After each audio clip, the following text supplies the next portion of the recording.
Alam nyo ba na ang leading cause ng sakit sa puso at heart attack ay mataas na kolesterol?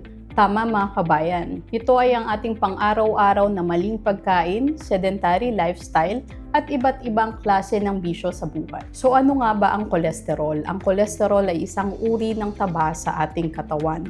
Ito ay mahalaga at kailangan upang magkaroon ng magandang funksyon ng ating katawan. Ang kolesterol ay mahalaga, ngunit kung ito ay mataas at sobra, ito ay maaaring magdulot ng pagkipot sa ating daluyan ng dugo at maaaring mag-cause ng pagbabara. Eventually, pwede tayong magkaroon ng hypertension, heart attack, and stroke. So number 1, ayusin ng ating pagkain. Iwasan ng processed food, fast food, mamantika, matatamis at soft drinks. Piliin natin ang mga pagkaing mataas sa fiber at masusustansya gaya ng gulay, prutas, oatmeal, nuts, at gumamit ng mga oil katulad ng olive oil at canola oil. Number 2, magkaroon ng regular na ehersisyo. Number 3, magkaroon po tayo ng tamang oras ng pagtulog. Kailangan kumompleto tayo ng 7 to 8 hours of sleep per day. Pang-4, itigil ang paninigarilyo at pag-inom ng excessive na alak. Pang-5